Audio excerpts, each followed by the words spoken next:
Greetings everyone, welcome to my YouTube channel RJ Pawar Academy, and in this video we will continue the second topic, that is the differing strands within the movement.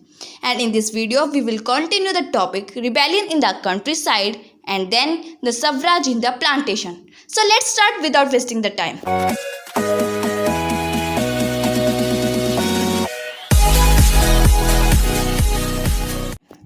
Rebellion in the countryside. From the cities the non cooperation movement spread to the countryside. कि अब जो ये movement थी non cooperation movement, ये cities से countryside में चली गई। तो यहाँ के जो पीजेंट्स थे और ट्राइबल्स थे, उनके दुश्मन ब्रिटिशर्स नहीं थे, उनके दुश्मन थे talukdars and the landlords who demanded from peasants high rents and a variety of the other cases, जो कि peasants से high rents की डिमांड करते थे and peasants had to do begar। और यहाँ पर जो peasants थे उनको बेगार करना पड़ता था। बेगार मतलब कि आपको काम भी करना है, आपको कोई पेमेंट भी नहीं मिलेगी और नो सिक्योरिटी, और कोई सिक्योरिटी भी नहीं होगी, आपको कभी भी जॉब से निकाला जा सकता है। तो इसीलिए जो पीजेंट्स है उन्होंने इस मूवमेंट को स्टार्ट किया, कम किया जाए एबोलिशन ऑफ द बेगार, बेगार को ख़त्म किया जाए and the social boycott of the oppressive landlords, और जो ऑप्रेसिव लैंडलॉर्ड्स है उनका सोशली बाइकआउट किया जाए। तो 1920 में Jawaharlal Nehru begin going around the villages in Awadh. तो 1920 में जवाहरलाल नेहरू अवध के विलेजेस में जाने लगे ताकि वहाँ के जो विलेजर्स हैं उनकी प्रॉब्लम्स को सुन सके बाय द जवाहरलाल नेहरू। और अक्टूबर में औध किसान सभा को सेटअप किया गया जवाहरलाल नेहरू के द्वारा, बाबा रामचंद्र के द्वारा और कुछ और के द्वारा। And with in a month 300 branches had been set up, और एक मंथ के अंदर 300 ऐसी ब्रांचेस को सेटअप किया गया around the region. As the movement spread in 1921, और जैसे ही 1921 में ये मूवमेंट स्टार्ट हुई, मतलब स्प्रेड हुई, the house of the talukdars and the merchants were attacked. तो जो हाउसेस थे तलुकदर, उन पर अटैक किया जाने लगा, मर्चेंट्स के हाउसेस पर अटैक किया जाने लगा। बाजार्स वर लूटेड, जो बाजार्स थे उनको लूट लिया गया। And gains hordes were taken over. In many places, local leaders told peasants that Gandhi ji had declared that no taxes were to be paid।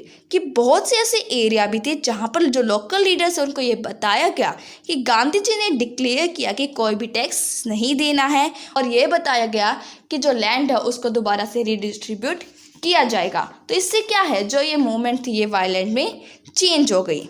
अब पढ़ते हैं ट्राइबल पीजेंट्स, मतलब है तो ये मूवमेंट वही rebellion in the country side, लेकिन अब आते हैं ट्रिबल्स। अब तक हमने पढ़ा था पीजेंट्स के बारे में। Tribal peasant interpreted the message of the Gandhi ji and the idea of the swaraj in another way. जो पीजेंट्स हैं उन्होंने गांधी जी के मैसेज को और जो आइडिया था सवराज का उसको अलग वे में लिया। Movement in the Andhra Pradesh, कि यहाँ पर एक गोरिल्ला मूवमेंट हुई थी आंध्र प्रदेश में। कब? इन द अर्ली 1920 में। And here, as in the other forest region, the colonial government has closed large forest areas, preventing people from entering the forest to graze their cattle। यहाँ पर की जो government थी उसने क्या किया था, फॉरेस्ट को बंद कर दिया था कि यहाँ पर कोई भी नहीं आ सकता है, और यहाँ से ना तो कोई फ्यूल वुड ले सकता है और ना फ्रूट्स ले सकता है।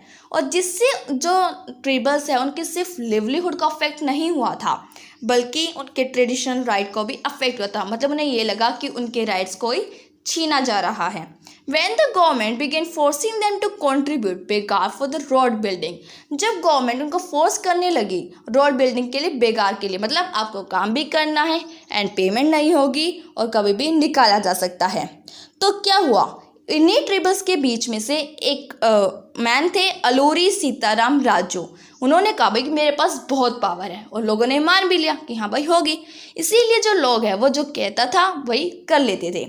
और जो अलूरी सीताराम राजू हैं वो महात्मा गांधी को बहुत मानते थे, और उनके नॉन कॉपरेशन मूवमेंट को भी उन्होंने बहुत सराहा था। वो उनसे बहुत इंस्पायर हुए थे, लेकिन वो ये मानते थे कि India could be liberated only by the use of the force, कि जो इंडिया है वो लाइबर्ट हो सकता है सिर्फ फोर्स से, not non violence. Non violence से वो कभी भी लाइबर्टेड नहीं हो सकता है। तो इसीलिए जो लोग हैं वो क्या करने लगे, पुलिस स्टेशंस पर अटैक करने लगे, यहाँ तक कि जो ब्रिटिशर्स ऑफिशियल थे उनको मारने लगे। इससे क्या हुआ, वायलेंस बहुत ज़्यादा बढ़ गई थी। And at last Raju was captured and executed in 1924 and over time become a folk hero। और एट लास्ट में राजू को कैप्चर कर लिया गया एंड 1924 में इसको एग्जीक्यूट भी कर दिया गया और वो क्या बन कर रहेगा, एक फोल्क हीरो। अब पढ़ते हैं स्वराज इन द प्लांटेशन कि प्लांटेशंस में Swaraj.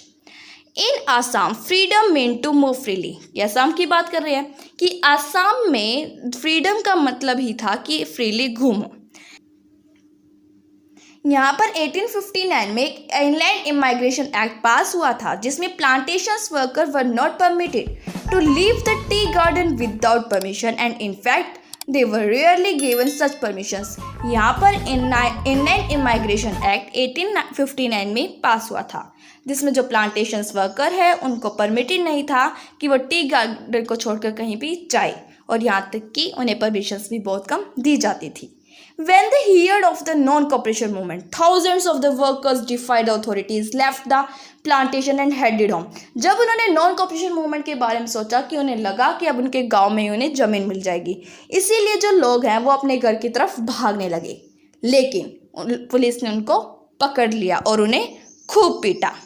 And then at Chori Chora in Gorakhpur, a peaceful demonstration in bazaar turned into a violent clash with the police। कि चोरी चोरा में 1922 में एक जो पीसफुल डेमोन्स्ट्रेशन था बाजार में वो वायलेंस में चेंज हो गया। And hearing of the incident, और जब गांधी जी ने इसके बारे में सुना, Mahatma Gandhi called a halt to the non cooperation movement, तो उन्होंने इस मूवमेंट को ही बंद कर दिया था। And it is enough for today and we will continue this topic in the next video. Thank you so much for watching my video and don't forget to like, share and subscribe my video.